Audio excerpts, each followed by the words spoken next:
They start moving. The pace lap begins.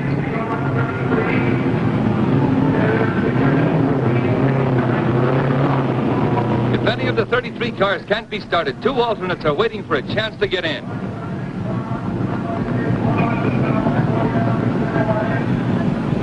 Crews scamper for safety after their cars have roared away. They head for the first turn. Here's some trouble. Sam Hank's car won't start. He's moving. He had to start before he crossed that white line. He's half a mile behind. A St. Louis grocer paid $30,000 for that car. The pace car leads them around the first turn. Is this the year for the Novi Specials? Duke Nalen in number 18 or Chet Miller in number 32? Experts say Lee Wallard in 99 or Maury Rose in 16 may beat them. Or it might be rookie Mike Nazarick in 83, winning car of the previous year, or Johnny Parsons, last year's winner in number 3, or Tony Bettenhausen in number 5, or this year's 136-mile-an-hour qualifier, Walt Faulkner, in number 2. Not a single starter qualified at less than 132 miles an hour.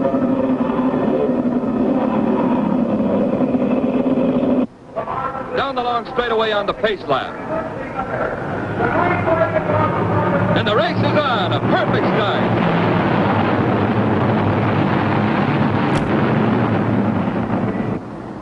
Jack McGrath, the number 9, takes the lead into Tornado Bend where anything can happen.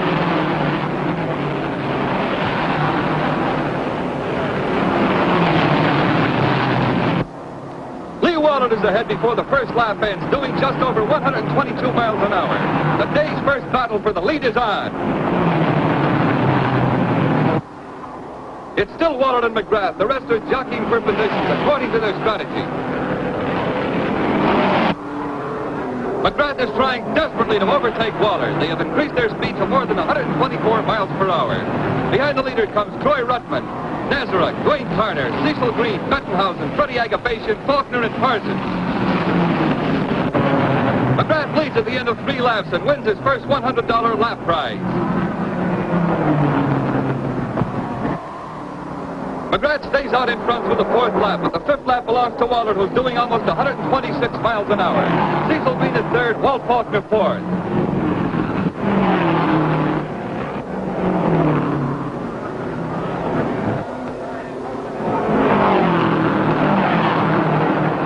Officials keeping watch for safety see McGrath ahead on the 7th lap. They use a 2-way phone system. Green is back in 3rd place, Faulkner 4th.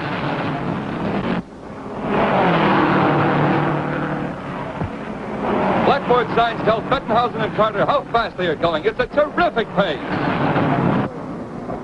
Too much at the end of only 8 laps for Joe James. He's out of the race with a broken drive shaft. At 10 laps, it's McGrath, Wallard, Green, and Faulkner. McGrath's average speed is up to 128 miles per hour, a record. Pit stops begin early. Here comes Johnny McDowell in the great money-making car, Wilbur Shaw's Maserati. Not far behind is Mac Hellings. The pits already have been visited by Hanks, who had trouble starting, and Nalon.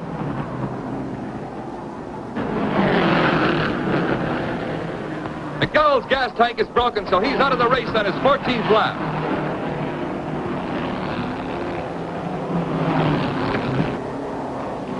Wallard recaptures the lead on the 16th lap, with McGrath still fighting every inch of the way.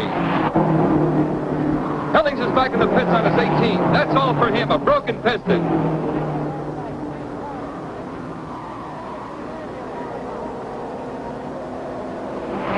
A tough moment for any driver, and off to the garage for another hopeful. Cecil Green in yellow number 4 is trying to fight his way up past McGrath. It's lap 21. Green is giving Wallard his second battle, a 1/5 of a second behind. Green refuses to wait for the brakes and presses ahead, fast like a rabbit. Like a rabbit, hey, there's one, running the wrong way. Here comes Nalon for another pit stop. He rolls past his crew, wasting valuable time. Meanwhile, 3 more cars have failed under the great pressure, leaving 27 in the race. At 30 laps, Wallard sets another record with an average speed of 130.5 miles per hour.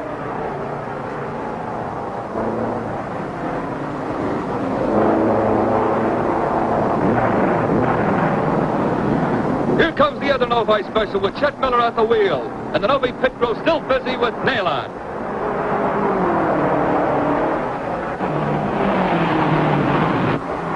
But nail-on gets back in the race, now running several laps behind the leaders. Other pit crews around are alert, and here comes another car. It is Bettenhausen on his 42nd lap. Lou Moore's crew goes to work efficiently. He changes the tire himself. Crazy turn into the pits on his 123rd lap. He's out of the race, a victim of the record speed of 127 miles per hour.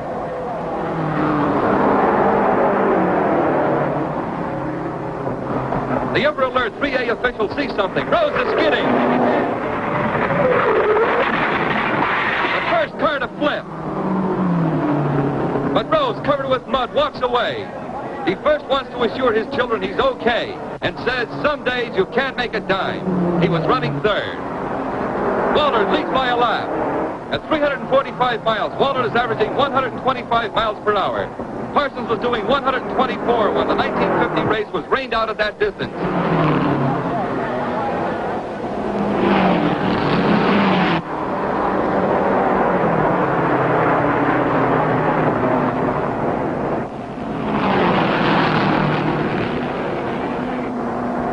Nazareth has to pull in for tires and fuel. Wahlert has stopped only once.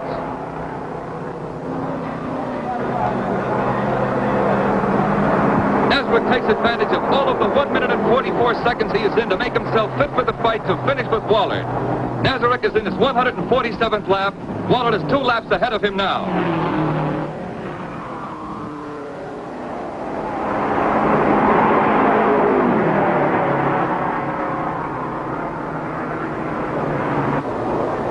Nailon is stalled out of the race on his 152nd lap. He is sure of 10th place, though, because only 9 others are still running. Another one is after Wahlert. Linden in number 57. Linden passes Wahlert. He's gaining a lap in the field. While Wahlert and Linden battle, Bettenhausen spins.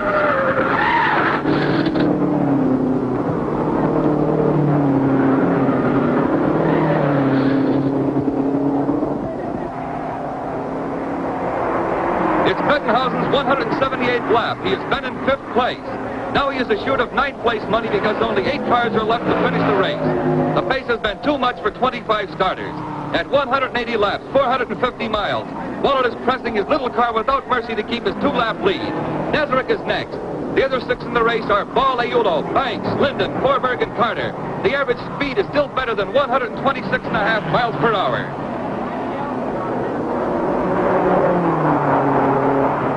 Wahlert is told, take it easy. But no taking it easy for Wahlert. He has lost the shock absorber. His brakes are gone, too. It's dangerous driving, but Wahlert hangs on. Lap 199, 1 to go.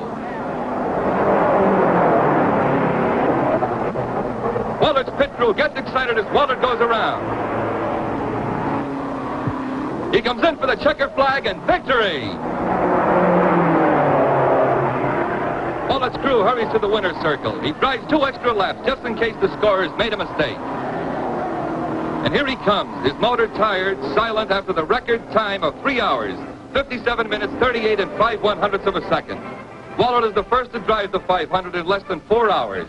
His average speed has been a record 126.244 miles per hour. He's been trying 4 years for this.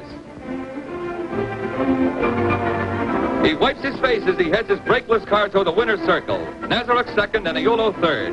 Then came Linden, Banks, Ball, Forberg, and Carter. His car rolls into the winner's circle on the last of the power that sped it to victory and held it together through the grueling test. This has been the safest 500 in history. Not a single driver hurt, even though the speed was so great that a record number of 25 drivers failed to finish.